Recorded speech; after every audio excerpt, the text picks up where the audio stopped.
सामान्य लोकांच्या किंवा मतदारांच्या मनात काय होतं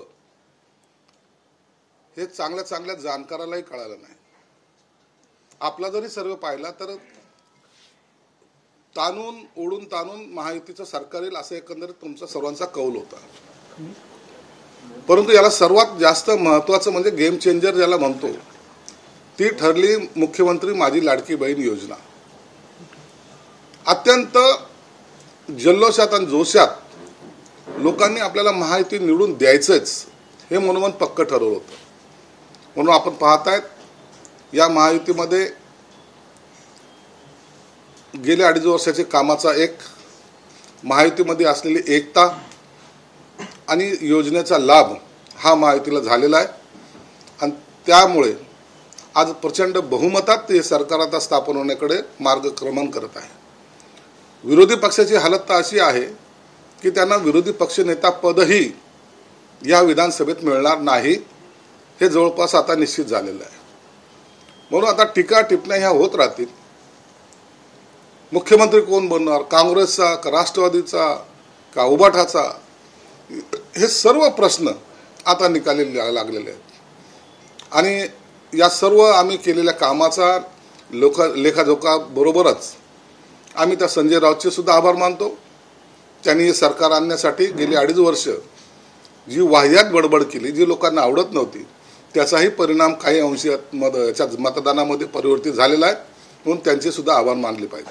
सर, संजय राऊतांचं नाव तुम्हीच काढले, आज सकाळी पुन्हा ते म्हटले आणि यंदा त्यांनी थेट सरन्यायाधीश माजी सरन्यायाधीश चंद्रचूड यांच्यावर टीका केलेली की त्यांनी निकाल दिला नाही आणि त्यामुळेच हे सगळं झालेलं आहे। बघा, पराभव झालेला माणूस अनेक कारण दाखवू शकतो। याच्यामुळे हे झालं नाही, त्याच्यामुळे ते झालं नाही, मग बॅलेटच ईव्हीएम मशीन खराब होती किंवा ते त्याला हॅक केलं गेलं, असे सर्व प्रकार ते करतील। परंतु प्रत्येक ठिकाणच्या ज्या लढती जर पाहिल्या तर त्या भागातील सर्व आमदार किंवा त्याच्या असलेल्या कार्यकर्त्याला विचारा या कशा झाल्या। म्हणून आता त्यांच्याकडे आरोप करण्याशिवाय दुसरं काही नाही। सिल्वर वकवर जाऊन आता चिंतन मनन करणे हा एकमेव पर्याय त्याच्या समोर आहे। सर, राऊतांनी पराभवाचं सगळं जे खापर आहे ते चंद्रचूडांवर सरन्यायाधीश किंवा चंद्रचूडांवर फोडलेलं आहे। जर त्यांनी निकाल दिला असता 2.5 वर्षात तर आज अशी परिस्थिती बघायला लागली नसती असा दावा। अरे असे कसं चालतंय? तुमच्याच घोषणा होत्या ना आता या निवडणुकीमध्ये, काय मोठ्या आवेशात जोशात बोलत होते। आता खऱ्या अर्थानं या महाराष्ट्राच्या जनतेने गद्दाराला गाडलेलं आहे। गद्दारी कोणी केली, काय केली, पक्ष कुणाचा, हे सर्व प्रश्नाचे निकाल या तुम्हाला या निकालामध्ये दिसतील। म्हणून आता ह्या गद्दारांना त्यांची जागा या सर्व जनतेने दाखवली, याचा आम्हाला आनंद आहे। कोण गद्दार होता असं म्हणायचं? हेच उबाठाचे लोक ज्यांनी शिवसेना प्रमुखाचे विचार सोडले, तेच शरद पवार ज्यांनी शिवसेना फोडली, तेच काँग्रेसवाले ज्यांना लोकसभेमध्ये थोडं घवघवीत यश मिळालं तर त्यांना वाटलं की तर आकाश ठेंगणं झालेलं आहे। लोकसभेसारखे निकाल यांचे लागलेले आहेत। म्हणून आता हे कोणी काय करावं आता हा प्रश्न त्यांच्या समोर गंभीर आहे। सर, असं पण म्हणतात की राज ठाकरेंनी झालेली आहे की मुख्यमंत्री पदाचा चेहरा कोण, ही चर्चा आता या प्रश्नाचं उत्तर सगळ्यांना हवं आहे। भाजपने स्पष्टपणे बहुमत मिळालं आहे। आता तुमची बैठक आहे, बैठकीमध्ये नेमकं याच्यावरती काय ठरू शकतं? मी स्पष्टपणे आपल्याला सांगतो की महायुतीचा मुख्यमंत्री होणार हे तर स्पष्ट झालेलं आहे। प्रत्येक पक्षाच्या नेत्याला, कार्यकर्त्याला, आमदाराला आपल्या पक्षाचा मुख्यमंत्री व्हावा हे वाटणं साहजिक आहे। भाजपला वाटतंय की आपला मुख्यमंत्री व्हावा, शिवसेना आम्हाला वाटतं आपला मुख्यमंत्री शिंदे साहेबच व्हावेत, राष्ट्रवादीला सुद्धा वाटतं की त्यांचा मुख्यमंत्री व्हावा आणि याचा सर्व निर्णय आता आमची बैठक आहे, या बैठकीमध्ये नेता निवडला जाईल आणि जे नेते आहेत, प्रमुख नेते एकनाथ शिंदे साहेब असतील, देवेंद्र फडणवीस असतील, अजितदादा असतील, हे वरिष्ठ नेत्यांशी चर्चा करून मुख्यमंत्री पदाचा उमेदवार ठरवतील। ते जे कोणताही उमेदवार ठरवतील त्याला आमची मान्यता असेल आणि त्यांना आम्ही बहुमताने मुख्यमंत्री करू। भाजपला जरी सगळ्यात जास्त जागा असल्या तरी त्यांना स्वतःच्या जीवावर एकट्याचे सरकार स्थापन करू शकणार नाही। त्यांना तुमची किंवा अजितदादांची मदत लागेल, तर मुख्यमंत्रीपद वाटून घ्यावं किंवा काही त्यातला हिस्सा आपल्याला मुख्यमंत्री वाटून घ्यावा की काय याचा सर्व निर्णय हा या वरिष्ठ पातळीवर होईल। आम्हाला त्याबद्दल भाष्य करण्याचा सुद्धा अधिकार नाही आणि साहजिक आहे एकनाथ शिंदेच्या नावावर चेहरा घेऊन ही महाराष्ट्राची निवडणूक लढवली होती. त्यांनी आणलेल्या योजनेचा सुद्धा फायदा हा सर्वांनाच झालेला आहे. म्हणून हे सामूहिक यश आहे. या यशाचा त्यांना सुद्धा सपोर्ट होईल असं आम्हाला वाटतं. सर, शिंदेसोबत गेलेल्या आमदारांचा टांगापलटी झालाय. सदा सरवणकर असतील, यामिनी जाधव, शहाजी बापू पाटील यांचा पराभव झाला. या निवडणुकीमध्ये 2-3 जण पराभव झाला म्हणजे पराभव नाही. आम्ही 40 होतो, 55 वर गेलो. आम्ही वाढलोय, कमी झालो नाही. जे लोक इतर लोक होते, जे म्हणत होते गद्दाराला गाडा, त्यांना लोकांनी गाडले. ते आता 20 वर आलेले आहेत. हे आमच्या शिवसेना प्रमुखाच्या विचाराला धरून जे आम्ही चाललो होतो त्याचा हा परिणाम आहे. मुख्यमंत्री कोण होणार हे आता गुजरात लॉबी ठरवेल आणि मुख्यमंत्र्यांची शपथ देखील गुजरातमध्ये घ्यावी असं आता राऊत म्हणतात. आम्ही शपथ कुठं घ्यावी, गुजरातला घ्यावी का लंडनला घ्यावी हे तुम्ही सांगण्याची गरज नाही. तुमची जी अक्कल आहे ना, ती अक्कल आता पुन्हा त्या उबाठांच्या नेत्याकडे पाजळा आणि शरद पवारच्या दरवाजासमोर थोडं पहारेकरीच्या भूमिकेत राहा. सर, राज ठाकरे आणि उद्धव ठाकरे एकत्र यायला हवे. तुमचं सरकार आलं, महायुतीची स्थापना झाली, मंत्रिमंडळ विस्ताराची चर्चा होती, तर तुमचं देखील नाव एक प्रामुख्याने चर्चेत होतं मंत्रिमंडळासाठी. आता पुन्हा एकदा तुमचं सरकार येईल, आता तरी मंत्रिमंडळामध्ये स्थान येईल. माझं काय अनेकांचं नाव काय चर्चेत गेल्या 5 वर्षात होतं.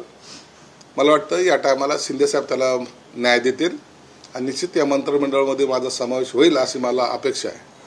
सर, राज ठाकरे आणि उद्धव ठाकरे एकत्र यायला पाहिजे. तर यावर संजय राऊत बोलतात की महाराष्ट्राच्या हितासाठी सर्वांनीच एकत्र येणं गरजेचं आहे. आता यांच्या जवळ कोणीही जाणार नाही. इतरांना नावं ठेवण्यामध्ये यांनी जे काही वेळ घालवला, इतराची किंमतच नाही असे ज्या आविर्भाव ते होते. सर्वात मोठा पराभव जर काही कारण असेल तर हा यांचा अहंकार यांना भोवलेला आहे. अहंकारामुळं हे यांची ही गत झालेली आहे. ज्यांच्याबरोबर युती करायला नको त्याच लोकांबरोबर आजही हे गळ्यात गळा घालून फिरतायत. एका गाडीमध्ये 4 जण बसलेत. आता काही दिवसानंतर हातात हात घालून हे 4 लोक चौपाटीवर तुम्हाला दिसतील. तर लोकसभेला महाविकास आघाडीला चांगलं यश मिळालं होतं, मात्र उद्या काही मिनिटात अक्षरशः महाविकास आघाडीची दुर्दशा झाली. कोण जबाबदार वाटतं त्यांच्या संपूर्ण पराभवाला? यांना हे तोच अहंकार. यांना असं वाटत होतं की आम्ही जो नेरेटिव्ह पसरवलाय, सरकार घटना बदलणार, बाबासाहेबचं संविधान बदलणार, मुसलमानाला पाकिस्तानात पाठवणार, असा जो काही नेरेटिव्ह सेट केला होता आणि त्याच्या अनुषंगाने जे काही मतं पडली होती, त्यांना वाटलं त्या मताचा ओघ तसाच विधानसभेला कायम राहील. म्हणून आता आपण प्रचार केलाय काय नाही केलाय काय, दलित मुस्लिम आपल्या दावणीला बांधलेले आहेत आणि आपला हा विजय नक्की होणार आहे. म्हणून 160, कोणी 165, कोणी 170 हे जे काही बोलत होते ना, ह्या त्यांच्या जागा ह्या लोकांनी त्यांना दाखवलाय. आम्हाला तुम्ही एकदा फसवू शकता, वारंवार आम्ही फसले जाणार नाही हे मतदारांनी या टायमाला विधानसभेत दाखवून दिलेले आहे. मातोश्रीच्या बाहेर शिवसेना शिंदे गटाकडूनच बॅनर लागलेले आहेत. महाराष्ट्रात फतवा नाही तर फक्त भगवा चालतो. त्यांना कळालं पाहिजे शिवसेना प्रमुखाचा भगवा आज स्वाभिमानाने आम्ही घेऊन डावलाने घेऊन मिरवतोय. आमच्यासारख्याला आमदारांना पाडण्यासाठी पूर्ण ताकदपणाला लावण्यापेक्षा काँग्रेसची साथ जर सोडली असती, आज सत्तेमध्ये किती सन्मानाचं स्थान असतं हे आता त्यांना चिंतन म्हणून करताना समजेल की आपण खरंच चुकलो. आपण या शिवसेना भाजप बरोबरच राहिलो असतो तर कदाचित आज आपला पक्षही वाढला असता आणि आपल्याला मिळणारा सन्मानही वाढला असता. सर, खरं तर या आणखी एक महत्वाचं, मुंबईत ज्या लढती झाल्या त्यातली दादर माहीम हा महत्वाचा मतदारसंघ होता. अमित ठाकरे आणि तुमचे मित्र सदा सरवणकर यांचा पराभव झालेला आणि महेश सावंतांचा विजय झाला. कसं बघतात ह्याकडे? महेश तुमच्यासोबत वाढलेला शिवसैनिक होता. एक आता हे याच्यामध्ये जे काही कारणं आहेत ना, ही कारणं आता शोधण्यामध्ये काही अर्थ नाही. मताची झालेली विभागणी यामुळे झालेला हा पराभव आहे. आणि जर थोडासा ॲडजस्टमेंट निवडणुकीपूर्वी झाली असती तर मला वाटतं अमित ठाकरेसुद्धा आणि सदा सरवणकरसुद्धा एक वेगवेगळ्या कॉम्प्रोमाइजच्या बेसवर यांची युती झाली असती तर निवडूनही आले असते. सर, विरोधकांकडून अशी एक चर्चा केली जात आहे की वारंवार सत्ताधाऱ्यांकडून सांगितलं जात आहे लाडकी बहीण योजना ही गेम चेंजर ठरली. लाडकी बहीण योजनेमुळे आम्हाला यश मिळालं.